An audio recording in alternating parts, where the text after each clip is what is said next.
A motion to close session minutes of February 11, 2026. Do we have a second? Second. Second by Mrs. Costa. Mr. Perrier, roll call. Chairman Bourget, Yes. Vice Chairman Burke, Yes. Ms. Kepiscus, Yes. Ms. Costa. Yes. There were no votes taken in closed session. Will you please stand with me for a moment of silence and the Pledge of Allegiance?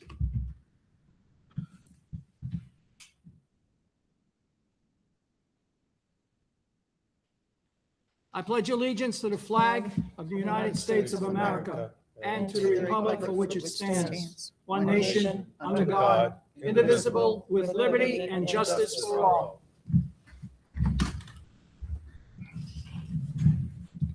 I'd like to introduce Janine Napolitano, our Director of Woonsocket Area Career and Technical Center, for our presentation this evening. Good evening. Good evening.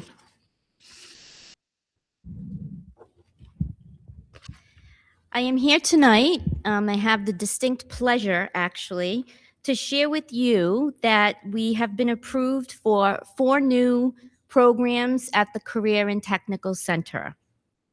Before I do, though, I would like to describe the program approval process, which is required by the Rhode Island Department of Education. In the fall, all districts are invited to complete an intent to apply survey. We did complete that survey based on some research that we conducted with the Department of Labor and Training to see where the job market is headed and the projected growth over the next several years. The next step in the process is for districts to conduct a self-assessment of each of the proposed programs, where we essentially rate ourselves on criteria for those new programs, such as staffing, intended industry partners, and higher ed partnerships that we could possibly develop. Soon after, we received notification that we were advancing to the application round, and we received a very robust application for each of the 4 programs. Required information on these applications includes naming our SMART goals, which have been previously identified in our local comprehensive needs assessment, which is a report that all CTE schools have to complete for RIDE once every few years. We had to identify culminating credentials in each area, the curriculum, the scope and sequence. A variety of stakeholders are engaged in this process typically and were engaged in Woonsocket, including teachers, guidance counselors, school to career counselors, post-secondary and industry partners, as well as the superintendent. Most importantly to note is that we are required to provide letters of support in each new program from industry partners and or higher ed. So we have to reach out to higher ed and industry partners, people we are currently in partnership with or people that we hope to be in partnership with, and they wrote letters of support for the Career Center. These letters of support include New England Tech, Win-Win Rhode Island, the Woonsocket Police Department, Roger Williams University, and RE/MAX. Our new programs beginning in the fall, there are 4, as I stated. 2 of those programs started this year as pathways, and we do have some kids in them, but now that they are approved CTE programs, they will fall under the Perkins and categorical grant funding. So they will be grant funded along with the other programs. These new programs are business, marketing, and entrepreneurship, criminal justice, engineering, environmental science, and renewable energy. I would like to just briefly give you a little snippet from each program from a letter of support for each program. Sure. In criminal justice, our letter of support said, in part, in today's complex world, it has never been more important to foster a deeper understanding between young people and the law enforcement professionals who serve their community. One of our environmental science letters said, I believe the integration of sustainability, science, and technical skill development within this CTE program will not only prepare students for future employment, but will also empower them to lead in industries critical to Rhode Island's economy and environmental future. This initiative will expand awareness, strengthen workforce readiness, and create meaningful connections between education, industry, and community. In one of our business letters, one of our industry support partners said, as a local business professional, I recognize the importance of cultivating the next generation of ethical, motivated leaders who will strengthen our community and regional economy. This business program will provide students with valuable hands-on learning experiences that connect classroom knowledge with real-world application. In engineering, we commend the Woonsocket Area Career and Technical Center's commitment to expand high-quality career and technical education pathways that prepare students for meaningful careers in business, marketing, and entrepreneurship. The support of the school department, including Dr. McGee and the entire central office staff, along with the school committee, has made this growth possible. As programming continues to expand, ongoing support from the school community and all invested partners remains essential to providing students with the strongest opportunities for college and career readiness. And I, for one, am very excited for the future of this Career and Technical Center. Thank you. Any questions? Any questions? Just a congratulations. Yeah, It's great very- job. Thank you. It's nice to have these 4 programs. Really That is a should be team recorded. effort. Yes, thank you. Next, we'll go into good and welfare. For anyone addressing the school committee during good and welfare, please begin with your name and address. Your comments shall be no more than 5 minutes of speaking time and should be in good decorum. Please be aware that the committee cannot respond to you during good and welfare, but may direct you to an appropriate member of the administration team or may meet with you directly after the meeting for further discussion. Please Hi. start with your name and address. All right. Hi, my name is Malin Sen, and I'm the Public Relations Officer for the National Honor Society, class of 2026 at the Woonsocket High School. I just wanted to inform you guys about the induction ceremony that's going to be taking place May 19th at the high school. Just wanted to invite all of you guys. So I was wondering, may I come up and hand out the invitations? Sure. Absolutely.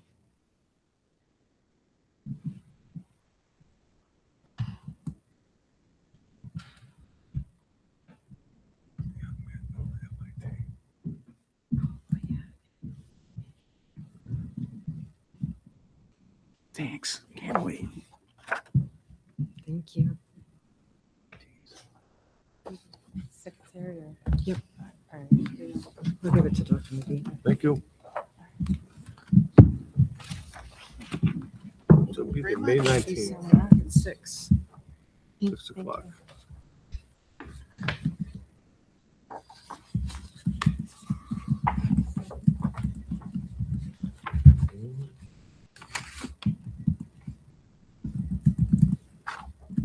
Is there anyone else who wants to address the school committee?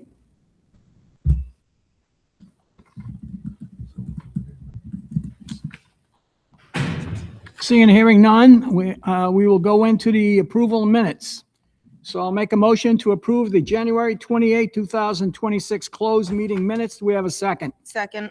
Second by Mrs. Costa. Any corrections to those minutes? Mr. Perrier, roll call, please. Chairman Bourget, Yes.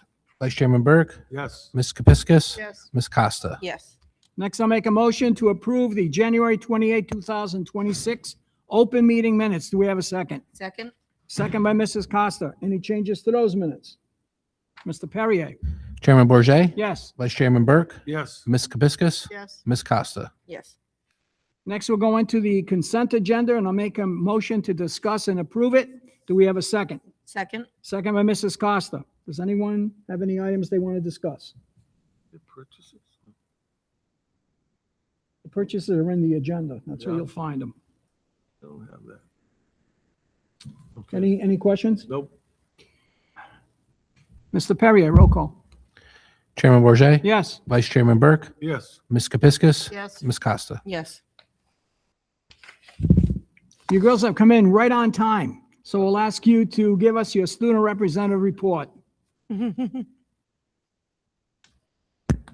Hi, everyone. Good evening. So for Woonsocket High School, we had a Valentine's Spirit Week where basically for Monday, it was Kindness Day, where students wrote kind notes to teachers and classmates. Tuesday, dress your type. Students dress as their type of person they are interested in. And then Wednesday was Heart Glow. Students wear outfits that represented their passions, hobbies, or interests. And then Thursday was Perfect Pairs. Students match outfits with friends, partners, and groups. And then this Friday, Cupid's Day. Students wear pink and red to celebrate Valentine's Day and school spirit. For right now, last time I heard, the pep rally was canceled, but I'm not certain for sure. Girls basketball just had their senior night and won 42-12. They also just had their pink out game theme to encourage students in pride support. The cheerleading team had a competition. Their schedules are February 8th with LaSalle, February 15th with Tollgate, February 17th, February 28th with North Smithfield, March 1st with West Warwick, March 7th with RICCA, and March 15th is the state championship. And then the music department is raising fundraisers. The purpose of them raising money was for the program's expenses. They're doing a calendar raffle fundraiser. So it's like you have a calendar and you pass it around to people, teachers, students, parents, and they basically just like every day you have to kind of make that mark of money that you have to make. And it lasts until February 27th. So yeah, all that's for their field trips and stuff. They go to New York, which is really cool. And that is all for us. Thank you. Any questions, comments? Great job, girls. Very good. I'll make a motion to receive and place on file the student representative report. Do we have a second? Second? Second by Mrs. Costa. All in favor signify by saying aye. Aye. Next, I'll ask Ms. Aguirre if she give us the MLL regulations update. Thank you, Mr. Chairman. In front of you is the update on the multilingual learner regulations. Last April, the Council on Elementary and Secondary Education approved the amendments to the new MLL regulations. They were not updated for about 17 years, so we were due for some updates.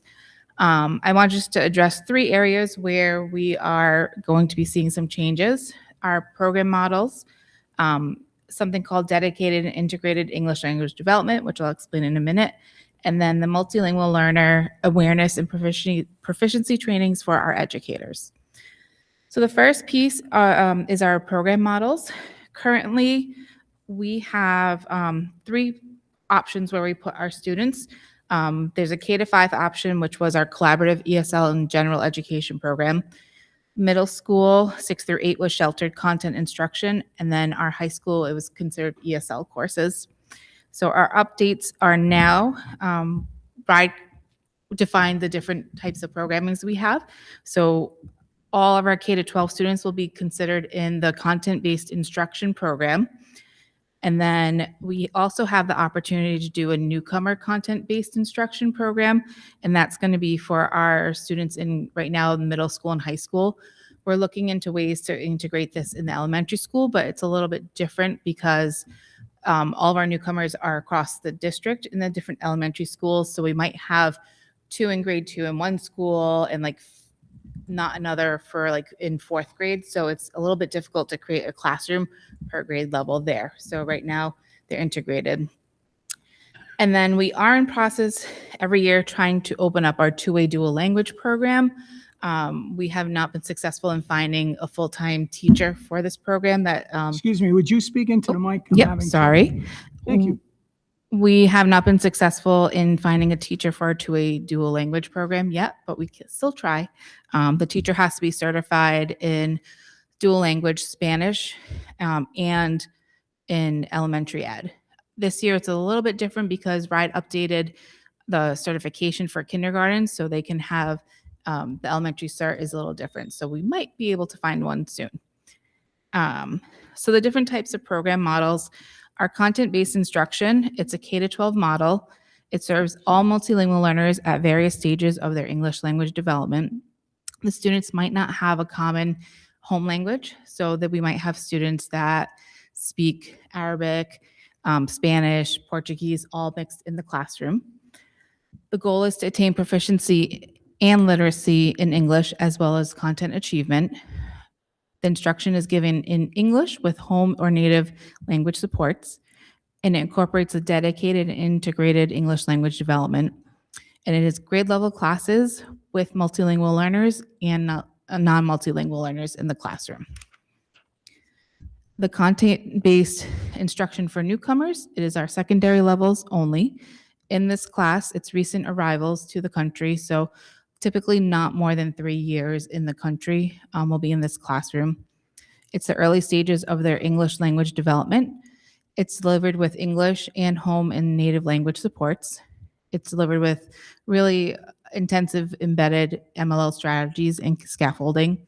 And they can only have about 3 years in this program before they are mainstreamed. And it's only multilingual learners in that classroom. And then two-way dual language, when we do open it, it will serve all multilingual learners and monolingual students. It provides literacy and content instruction in English, and the partner language for us, it would be Spanish, mostly because we have the most of our multilingual learners come from a Spanish-speaking country, so that's why we choose Spanish. It provides integrated language and content instruction with elements of dedicated English language development embedded in the program. And it promotes the bilingualism and biliteracy in grade level academic achievement and socio-cultural competences. The second piece of the changes is dedicated and integrated English language development. This is a little bit different. Our secondary level, it is a dedicated class. In the elementary, it was already embedded in their small group instruction, but now we need to incorporate it as a standalone 45-minute consecutively 45 minutes, and it has to be daily. There were questions about, like in high school, when they go to the block schedule and it's 90 minutes, that's okay that they might have it one day and not the next day. So dedicated English language development, it's daily in 45 minutes. It's placed by grade and English language proficiency. It focuses on developing social, instructional, and academic proficiency in English. It's aligned to the WIDA English language development standards, focuses on listening, speaking, reading, and writing, incorporates content, knowledge, and concepts that are aligned to the academic standards. And this is taught by a teacher that holds the full English to speakers of other languages certification from RIDE. So they need full certification in order to teach this class. Integrated English language development, it's placed by grade level with English language proficiency supports and instructional considerations, provides content instruction and language development simultaneously. So what that means is if it's a social studies class, there are supports embedded in that social studies class. It's taught by a teacher that holds either full certification or the MLL endorsement, or they meet the proficiency requirements. So our students at the entering level, so when they come in, we screen them, and based on that screening, they're placed at a different level. So it's either entering, emerging, developing, and expanding. And then every year, we're almost done our testing right now, is the WIDA Access Assessment to see where they are in their English language proficiency. And we like to see growth. So it kind of places them in a different class for the previous year. So our entering and emerging students, or level 1s and 2s, they need a minimum of 3 periods of ML instruction a day. The way that's broken down is at least 1 period of dedicated English language development and 2 periods of integrated language and content instruction. For our developing students, they need a minimum of 2 periods a day. 1 period has to be the dedicated English language development, and 1 period it has to be, or it's flexible to the content areas. So in our secondary classes, in the high school especially, they might be in the math ESL course, or they might be in the science. They don't need to have all, but we do try to build a schedule with as many classes with certified teachers for them. Our students in the expanding level, which is level 4, they need a minimum of 1 period a day. And for us, RIDE recommends either dedicated English language development or integrated instruction. For us, we are going to do the integrated instruction because many of our kids in level 4 have acquired English skills that they don't really need the English language development. There are some students that might need the English language development still, so it's a case-by-case scenario for those students. And lastly, the third change is the awareness and proficiency training. Much like our Right to Read trainings that our teachers went through for the science of reading, there is now going to be the ML awareness and proficiency training. The ML awareness training builds the foundational knowledge for our educators who work with our multilingual learners. These teachers, this training does not count for service hours. This just gives them an awareness of supports that might be used for their students in their classrooms. So like I was saying earlier, if a student might have the science class that is with an ESL teacher or someone that in the proficiency area, they might have a math class with someone that just has the awareness training. So it doesn't count for service hours, but it does count for that they have some idea on how to support these students in the classroom. The ML proficiency training. So just one more thing about the awareness training. The course will not be more than 15 hours. It is free to the educators, and RIDE has come out with a course that we can use with our teachers, and that's free of a cost to our district. So we like free.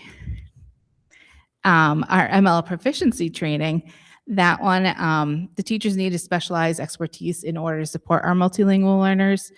The way we're going to address this is either full certification. We're waiting for the RIDE approved proficiency professional learning modules or different vendors that have this training that we can work with, or the ML endorsement programs. Currently, I have 2 teachers going through the ML endorsement program at Rhode Island College. I'm going to, once they're done after this year, I'm going to see how they felt and about this program, and if they feel that they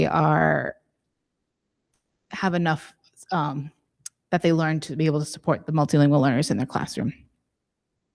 So our awareness training is just foundational knowledge. The goal is to understand and support our MLLs, no more than 15 hours. And the people that will be doing this are educators that are not delivering ML program instruction. Our proficiency training is specialized in advanced knowledge for our teachers. The teachers will teach within our MLL program models. It depends on the program that we use. So right now we partner with URI and Rhode Island College, and it's about 7 courses that they have to, graduate level courses that they have to take in order to get the full certification. And then anyone that is going to be in that dedicated English language development area, they need this certification. Do you have any questions? I know that's a lot of information at once. I do have one.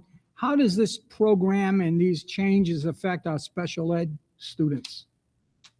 Yep. So currently we do have our multilingual learners who are also identified needing special education. So Essentially, it won't affect them as much. We have teachers who in the primary self-contained intermediate SID classrooms who are duly certified. So they have a special ed certification and the ML certification. So they are working, they know how to support both areas. In the high Because I'm looking at it from K to 12. yes. So you may have a teacher in one grade that's certified, but what about all the others? Yep. That you're going to be applying this to? Yep. For our elementary school, we have about 80% of our educators already fully certified. Okay. So we have a good amount of teachers there. And the resource teachers are the ones that push in to support for special ed services. So we should be fine there. It shouldn't really affect their special ed services. Okay, thank you. Anyone else? Mr. Chairman? Vice Chair Burke? Ronnie, that dual language course that you talked about, Mhm. that's for kindergarten, right? That the plan is right, potentially for kindergarten Yes. if you get a teacher. Mhm. Now, let's say we're successful with that class. Does that cohort of kids as first graders Mhm. also become a dual language class? And then we start again with a kindergarten class. So Correct. is that, Yes, correct. Yep. So the goal is every year to have about 50 students that are in this program. So it'll build as the years go. So our kindergarten, once that first cohort is created, then hopefully we find a first grade teacher and then so on up until fifth grade. Now the middle school, we incorporated Spanish in 7th and 8th grade. So they will be able to take those courses as well. And then hopefully in the high school, they'll be able to take more advanced language classes. Okay. And then with that, they're hopefully going to apply or take the assessment for the seal of biliteracy. So when they graduate on their diploma, they have the seal saying they're bilingual and biliterate. And many colleges do take that as college credit. all right, thank you. Anyone else? Then I'll make a motion to receive and place on file the MLL regulations update. Do we have a second? Second. Second by Mrs. Costa. All in favor signify by saying aye. Aye. Thank you, Rania. That was very good. Mr. Perrier, would you give us the superintendent's report? Absolutely, Mr. Chairman. On behalf of the superintendent, I have a couple of items to update the committee on. First of all, on personnel matters. Since the last meeting, the district has hired 1 full-time math teacher, 8 non-certified staff positions, the majority being TAs for one-on-one and one-on-two students, and then several hourly stipends, as well as extracurricular positions. So nothing really huge on the hiring front, but if anyone has any questions, I can take them. Anyone? Nope.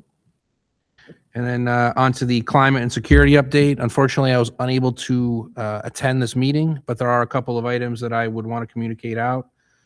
First of all, just want to put a reminder out that the amendments to the electronic devices policy was fully approved by the Woonsocket School Committee on 1/28/26.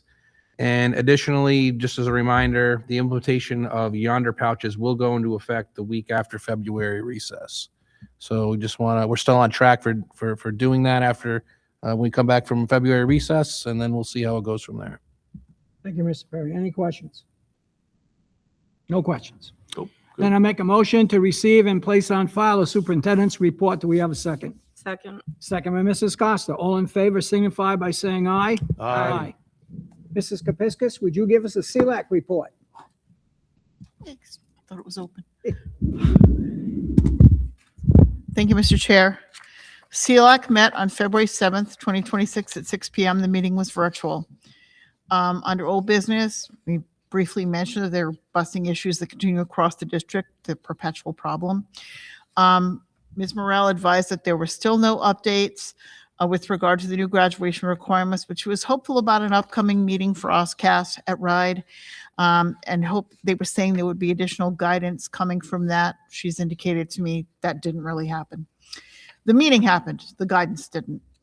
U.S. Department of Education, I reviewed the things that are going on the federal level, and the one bright spot is that Congress has apparently passed legislation which at least level funds Title I and IDEA for now.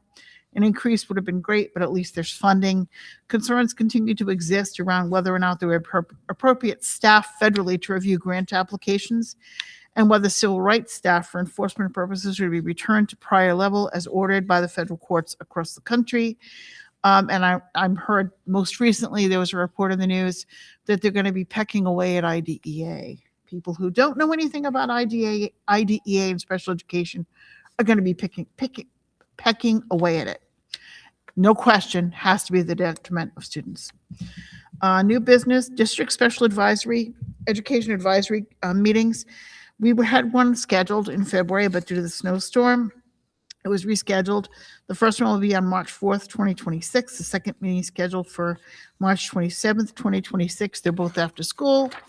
Each elementary school has been asked to provide 3 reps for the meeting. There will also be 1 parent plus the CELAC chair, me. Hannah Goodwin Brown will facilitate the meetings. We'll be discussing short and long-term fixes going forward. These meetings are arising out of focus groups that Ms. Morrell organized and met with to discuss the various issues in special education. Essentially, special education classrooms have become, not through any planning, but the dumping ground for behavioral students, and that's not where they belong. It's not fair to them, and it's not fair to the special education students, nor is it fair to the staff. And that's why we're working on some solutions that might be able to assist in that. Ms. Morrell also gave us the report that Mr. Cienko, who is the chair of the OSCAS, director of OSCAS on the federal level, which I was referred to as the state special ed department, retired effective January 30th. No word yet on who will replace him, but someone at RIDE is covering the post for now. I had read that RIDE is looking to conduct outside interviews. Superintendent's report, he indicated only bad news on this front with regard to state funding. An $850,000 decrease is anticipated from the state based on projections. Unless this changes, we can anticipate having to cut 40 to 50 positions in order to fit the budget. School committee will be at that point. We would be meeting with the city council and some of our local state leaders to discuss these issues, which we did. We met on Monday night. WED leadership attended a RIDE workshop for the Northern District leaders. WED focused on post-secondary success, CTE, increase in AP offerings, using existing staff with master's degrees in content areas, skills of biliteracy, etc. Tim White did an investigative report on school absenteeism initiatives and rates across the state. Dr. McGee was one of the superintendents who was interviewed and did his best to focus on how cuts to state funding will not help to expand these initiatives meant to address the absenteeism issue. Our elementary schools are showing improvement, as are the middle schools to a lesser degree. The high school, however, continues to drag down in this particular front. Ms. Morrell reported that we're in a push to finish all IEPs by March 1st, 2026. Parents are asked to please attend the scheduled meetings, and if you need to reschedule, please contact your child's school ASAP to do that. Remember, meetings can only occur during school hours due to contractual limitations for staff, which does make it difficult for parents, but we're still bound by collective bargaining agreements. Many parents are coming into IEP meetings demanding out-of-district placements for their children. It is explained that there is a process which must be followed before a student can be referred out, which mandates data collection for 6 weeks to both justify the need for the more restrictive placement and informs the out-of-school district what has been tried, what has failed, what has worked. On a personal comment, there's a lot of push that is actually coming. I know. We asked Ms. Morrell, and she was very careful, but I'm not going to be so careful. A lot of that push is coming from staff who are simply trying to eliminate some of the more difficult behavioral students. And I can understand their motivation, but they still need to understand there are procedures and guidelines that must be followed under the law, because you're moving students to a more restrictive environment, and that's always heavily criticized and disfavored. Mr. Rod added with RICAS and DLMs right around the corner. Teams are working really hard to sort out who will qualify for the DLM, which is the alternate assessment. Remember, federal regulations mandate that less than 1% of our students are supposed to take the DLM on alternate assessment. Nothing to do with whether or not the students can actually successfully complete the RICAS, but it's all a numbers game. Again, my personal comment. Credit was given to Ms. Galato, who's been working hard with the teams, and to Ms. Morrell, who purchased some additional assessments that have been recommended to the WED for these evaluations. As school committee liaison, I reviewed all the upcoming school committee and subcommittee meetings with which I'm involved. Those are the only dates that I know for the months of February and March. Once again, no parents were present to raise any questions or make comments or announcements. The next and final meeting of the 2025-2026 school year for the CLAC will be on May 7th, 2026 at 6 p.m. It will be virtual, and I unfortunately anticipate it will also have no parents. And if it has no parents, that will mean the entire school year, CLAC meetings had no parents. None.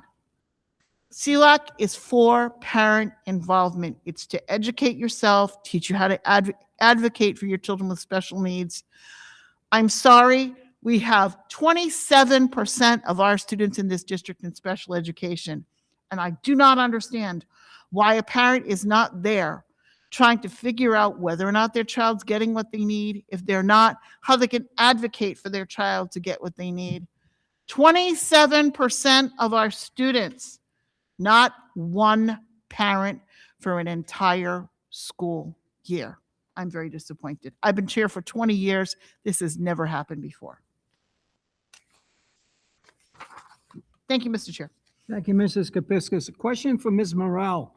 If they're not going to the CLAC meeting, attending it on Zoom, do you have a lot of inquiries, queries, comments from special ed parents that come to you or anyone else in the administration to deal with problems?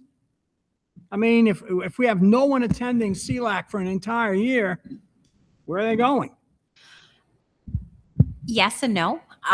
Many times, if there's a situation that the principal or the teacher, they're not able to handle, then the parents would call me in, or the principal or the teachers would call me in to help support the situation.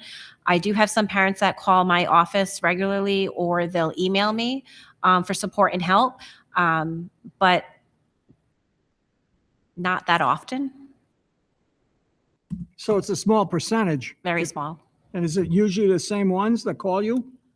Which would make the population even smaller that ask for help. No, usually I have a handful of parents that invite me to every single IEP meeting. I've been to every meeting since they've been in preschool, and they feel comfortable with me going to the meeting. So it's not because there's an issue. It's just because I've been with them since day one. I do have some families that are new because a situation has rose and they need support and help, and they'll reach out to me and I will attend a meeting with them if they need support. We also have them reach out to RIPEN if they need other types of parent information support. But for the most part, many times they've been able to resolve issues at the school level. Maybe once or twice a month, something has come to me that I had to intervene in right away. Another question, do you promote CLAC from your office? Yes. You do? Yep. How do you do that? Every IEP meeting, there's a flyer that goes out. All the LEAs that run the meetings give the flyers to the parents. It is emailed out to them as well. And I know Dr. McGee also does their the email blast and the phone blast each month now it's bi-monthly. I'm sorry, each quarter. So when they go out, he sends it out to the district as well. So this is even more disappointing. We were having monthly meetings through December, and in December, we all kind of decided we're going to go to a quarterly meeting because Sure. It's unfair. I could give you the list of administrators who were there faithfully every single CLEC meeting. It's unfair to make them stay till 6 o'clock, 7 o'clock actually, Right. to attend a meeting that no parent is at. And the whole point of that meeting is we can all sit and talk anytime we want to. The whole point is to make it available to parents. We made it virtual instead of in person because it's hard for special needs parents Great. to find daycare to stay with their kids, a sitter to stay with their kids. So we figured virtually it'd be easier. And we're not picky. Your kid can be in the background screaming. I don't care. Attend, get what you can from it. We used to have many parents that have their children sitting right with them, making noises, whatever. I don't care. As long as we can share the information. I feel like we're all talking at each other now, sharing information we all know anyway, because we work in the district or we're, on a stipend working as a school committee member in the district. My son graduated from the high school in 2020, the infamous class of 2020. And I'm still chairing it, and I really don't have shoes on the ground, feet on the ground anymore because I don't have a child in the district. I couldn't find a successor because nobody's interested enough. The bottom line is, I think that if it wasn't mandated by state law, my recommendation would be we disband CELAC. But this it's point- required by state law. So whether or not we have it, we have to have it. Whether or not people are attending, we have to have it. A lot of the districts are suffering with the same issues. There are a few very strong districts because we meet twice a year. CELAC chairs, special ed directors are invited to attend. It's something called the Special Education Advisory Network, Sean. One of them's even a dinner meeting. They feed us at Cello's. But essentially, that meeting room used to be chock full. There used to be 10, 12 tables with 8 people at them. The last meeting I went to in November, there were 6 tables of 8 people, and they weren't full. I just think that, I don't know if people are overwhelmed or people have just given up. I've said from this microphone many, many times in the last almost 8 years, parental apathy is at an all-time high. It just keeps growing and growing and growing. And what I always say to people, a lot of your kids can't speak for themselves. They can't tell you what's going on. You need to be much, much more involved than your average parent when you have a child with an IEP. And I can't understand how you can feel like you're being responsible when you're not being engaged in opportunities to learn how to advocate for your child in the most effective way. We always used to say, people aren't showing up at CELAC, that means things are going well. No, I don't think that's the case anymore. I think it's just people don't care. we have that apathy throughout the district. Look at it, the lack of PTOs and PTAs. We've got maybe 1 or 2 that are active, but not all the schools have them. So We you're had, right. we had a very active parent advisory council for years. Right. As soon as those children graduated in 2015, it fell apart because nobody's willing to step into the void and take over. Felt it myself. Here I am, 2026, still chair of the CELAC. Yep. I had a replacement for 3 months, and then she was gone. She was gone, I remember. Mhm. Yes. Anyone else? Mr. Chairman, Vice Chair Burke? I was going to make the same comment you did, but I'm surprised to hear that this lack of attendance of parents is not unique just to us. No, Why? it's not unique. It's across the state. There are a couple of districts that are very, very active. And I've never understood why we have such an apathy, because we are one of the few districts that has a superintendent at every meeting, a special ed director at every meeting, a lot of directors, Dr. Holtz at almost every meeting. Rania is at many meetings. We have a lot of directors that attend our meetings. You have an opportunity to ask a lot of people a lot of questions, get a lot of information. There are districts where they can't get not even a special ed director to show Agreed, I up. know some very closely. I don't understand why people, and I tell them all the time, take advantage of this opportunity. You have a chance to talk to the special ed director face to face on a TV, but face to face, and ask your questions and ask why are these things going on in our schools? I know I restrict it because I have to, because of FERPA. We don't discuss particular kids, particular teachers, particular staff, but we can talk about across the district what's going on in kindergarten, but nothing's happening. And I'm sorry, I don't believe it's because people are 100% happy. I just don't believe that anymore. We used to like to believe that, didn't we, Ms. Morrell? Because they used to show up at meetings when they had a problem and then they disappear again. But they're always a core group. Once that core group kids graduated, those were all my parent group. They were gone. It was over. Nobody's Nobody come came back. in. Right. Anyone else? Mr. Chair, Ms. I- Costa? I just want to say from personal experience, when I had children in the school system that had an IEP, Ms. Morrell was very, very helpful. But I did attend those meetings and they were very helpful because it was my first time dealing with that. And there was a lot of information in those meetings, a lot of things I didn't know. And I just encourage parents to try to attend because you do get a lot of information from it. The resources are there every single month, right there on Zoom. And I remember how difficult it was with the live meetings because parents said, I can't go out. I need a babysitter. So we went to Zoom to facilitate that. And early on, it was working. It's not working anymore. Our intention to go virtual predated COVID. We were trying to do Oh, yeah. Facebook meetings. That's right. We're trying to do meetings via social media because a lot of districts were permitted to do that. We weren't, but that's fine. But then we all had to go to Google Meets with regard to COVID. Yep. And we just stayed that way because we thought it would be easier for parents. I don't know. Yeah. And I've thought about trying to have a real meeting. I've talked about trying to bring in a presenter. It's going to be personally embarrassing.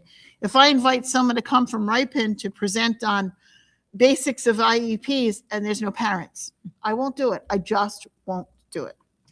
Agreed. Anyone else? I'll make a motion to receive and place on file a CLAC update. Is there a second? Second. Second by Mrs. Costa. All in favor signify by saying aye. Aye. Mr. Notoriani, would you give us the technology facilities update, please? Thank you, Mr. Chairman. So first item on the memo is school safety. We continue to meet every other week with the SROs and Detective Sergeant Kamer. That's every other Thursday. We're in the process of moving forward with a communications platform upgrades for the telephones, clocks, intercoms, and bells. At the high school, our clocks are installed, the phones are installed. Intercom and bells will be sometime during the spring. Hamlet, clocks are installed, phones are installed, intercom and bells in the spring. Villa, same status as Hamlet. Savoy, Pothia, Citizens, Harris, we've installed the clocks at all of those schools, or we're in progress at Harris. We're still waiting to have the phones programmed, and we're looking to do during the summer the new intercom and bell system at those schools. Security camera review, we currently have 2 cameras out at the high school. All the other cameras, is over 150, are up and working. We're replacing the cameras at Villanova, Hamlet, and we're installing new ones at Savoy between February and April of this year. Pothia has an installation window of April through May. Citizens, Globe, Vernon, and Coleman already have an existing analog system, which we won't be replacing due to the new City Elementary School. And it's worth noting, both our technology and facility department are working to contributing to the installation of the communication security camera project as a savings to the district rather than subcontracting it out, which would be expensive. So I want to thank the technology staff and the facility staff for all of their hard work. They plug along every day working on these projects to keep it moving. Specific to technology, as of today, there are 60 technology work orders in the system. 50 are related to technology infrastructure and 10 related to our data systems and state reporting. The technology staff are actively preparing for the upcoming state assessments. So those are forthcoming. We already have Ms. Aguirre's testing going on now in the district, but more is coming, and all the assessments are electronic on our Chromebooks. So there's a role for the tech staff to play there. Data state reporting, we are in the process of analyzing our data for the March 1st snapshot report. As the committee may recall, as I've stated in prior meetings, the annual first snapshot report is critical to the subsequent fiscal year state funding. So what we report and the accuracy of what we report on the March 1st snapshot report directly correlates to the funding we receive on July 1st. Both the governor's budget and the General Assembly's budget base the funding on that number. And as the committee may recall from the Monday's joint meeting with the City Council, it was pointed out that our enrollment has dropped from prior years, but all of that is exactly what's referenced in this match for a snapshot report. It's crucial that it's error-free, and we rely on the buildings and the secretaries to make sure it's all coming up clean and clear so we can upload it to the state.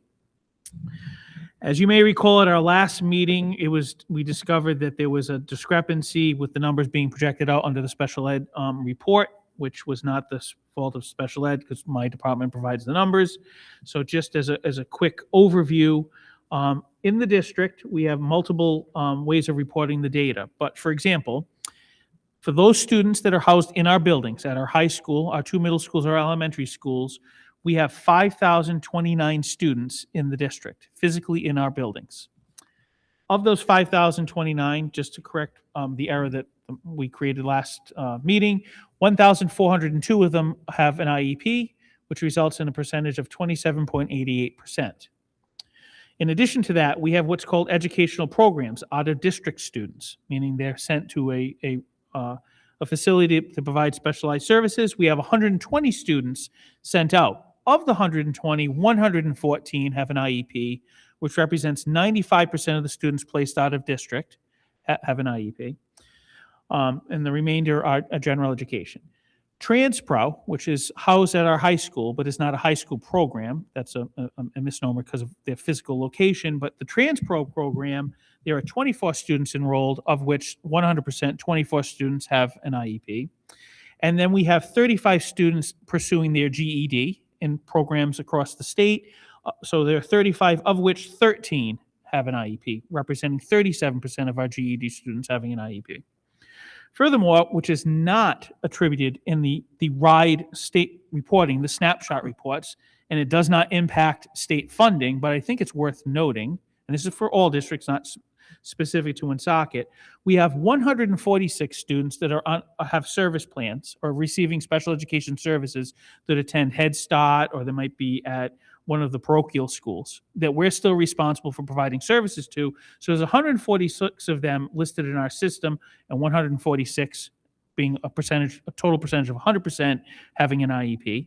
And of our homeschool population, and this is a snapshot, so this number could fluctuate because it's not as of today, but 203 students are listed as homeschooled, of which 27 are entitled to special education services, which represents 13% of our homeschooled students. So when you actually look at the total number of students we're responsible for, even though RIDE only identifies a specific cohort within there, we are responsible for the education of 5,557 students at various degrees or levels, which represents 31% as a percentage of them. So there are 5,557 students we provide some type of educational or service to. 1,726 have an IEP, representing 31%. So that's a more accurate reflection, and I apologize with what happened with the reports last time, but we've revamped how the reporting works, so that will be fed into all of the directors in terms of the numbers. The actual number you should see is closer to the 5,200. I think that was the number last time I quoted. That's the number excluding service plans, homeschool, and whatnot. That's the actual number that RIDE recognizes as the WED enrollment, and it has gone down over the last several years, as noted by, I think it was Senator Thompson. Moving on from the Power School conversion update, we are currently in the process of converting to the Power School Student Information System. We have begun the configuration of it and the primary module, which does all of the state reporting. In addition to that, each director is taking a lead in their Power School module. Dr. Holt and her team have been working steadily on the professional learning module. And subsequently, we're going to be looking at the MTSS, IEP, and MLL modules within that system. So that would be something that you'll be hearing some updates from in the very near future. Student registration opened up on February 1st. As of today, we have 9 kindergarten registrations in our system. So in 10 days, we've already had 9 people come in to register, and I expect that number to grow exponentially. Facilities custodial services, we have several vacancies in the department, and I want to make sure it's worth noting because vacancies don't help with cleaning, and they certainly don't help with all the storms that we've been hit with. While the tasks are being completed and it's overtime, they are taxed due to the overtime responsibilities and the winter storm cleanup. As of today, there are 148 facilities work orders in the system, 123 assigned to facilities, 25 assigned to outside contractors or vendors. That's work that we can't perform in-house with our very talented and skilled staff. HVAC and heating, NextGen Mechanical scheduled to meet tomorrow with myself, and I invite Mr. Perrier to review the status of our repairs across the district. That's always an ongoing battle here, and it's subsequent significant costs. Industrial burners in the process of making repairs at the Citizen School. The repairs include work on the secondary boiler and 6 classroom heating units. At the Harris Elementary School, we're waiting for a new boiler to arrive so we can replace the secondary unit there. You may recall my lengthy update in August of last year. We have a lot of schools where redundant boilers, but some of them are older and the redundant boilers do not work, Citizens being one of them. We have a meeting scheduled for Friday the 13th with the Office of Energy Resources to review a grant that will replace the HVAC controls at the high school, Career Tech, Pothier, and Harris. That's something that's been on our radar, and I've updated the committee on previously. We received notification last week from that office that the grant money from the federal government has moved down to the state level, and we're moving forward with it. So that will allow us greater control of heat and HVAC and air conditioning at our high school and those buildings that I mentioned previously, because right now the heat, we have no control over it based on the antiquated system we have. Additionally, we're going to be discussing the hot water tank replacement at both middle schools. We received federal and state funding to replace those. However, due to timing, we weren't able to do it last summer, so we're planning to do it during the upcoming 2026 summer. So there'll be there'll be hot water tanks at each middle school.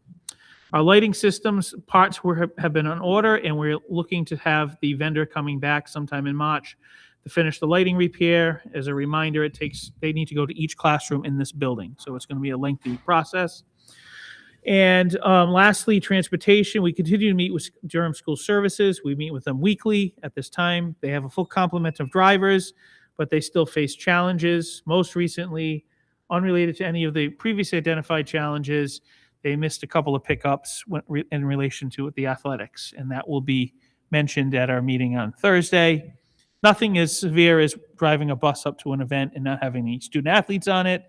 This was more of they were supposed to show up at one school and they arrived at a different one. So to a lesser degree, but as I said, Same. the buffoonery continues. You can quote me on the radio on that. Sure.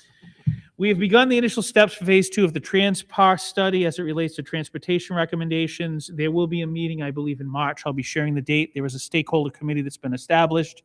We need to provide quite a bit of information we've already started to gather, because this will inform the transportation operations as early as next year, but ultimately for the 27-28 school year when the new Georgian City School opens.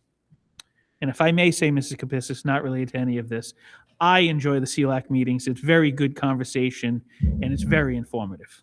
And that would conclude my report, Mr. Chairman. And I forgot to mention, he's at every single CLAC meeting. I knew he would catch you on this. 'cause I'm I know he sorry. attends. That was not my purpose, Chairman, Mrs. Kapiskis. Yes, it was. I wanted to just say 100% was. it's very informative. You want to show of hands, Mr. Notoriani, as we expected you to say something. Oh, No, we won't. We won't do that. thank you, Mr. Burke, for not raising your hand. I appreciate it. We're ready to go.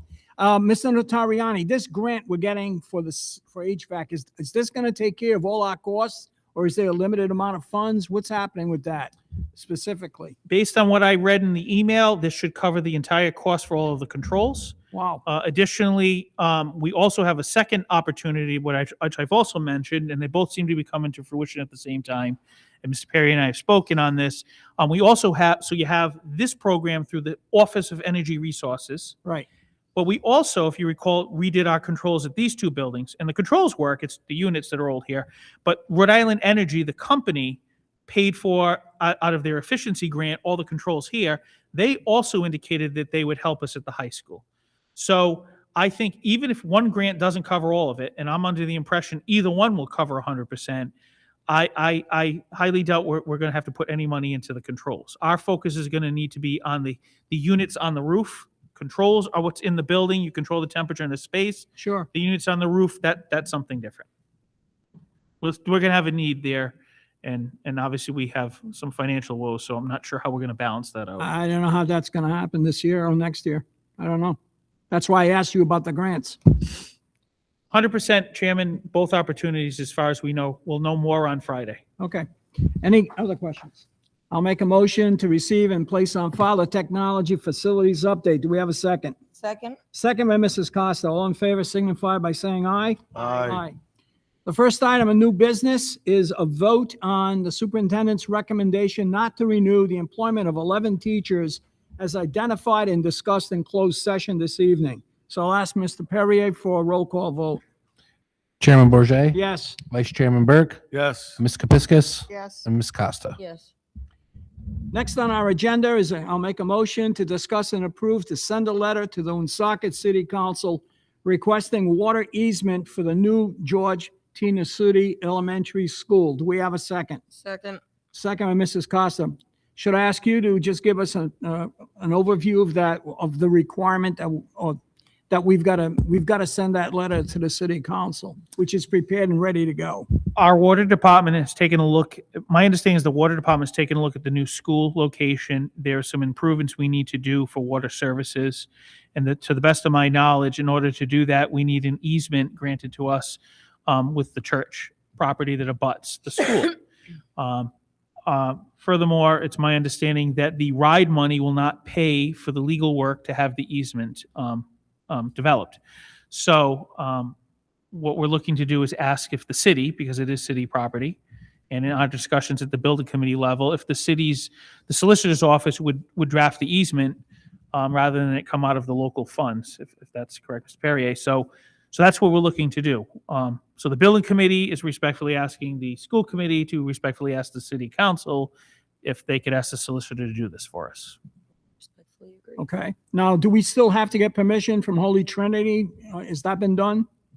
My understanding is they are in agreement. I think ultimately it's the diocese is in Right. agreement, but it would be at our cost to actually draft Okay. the easement, is my understanding as of now. Any questions on this item?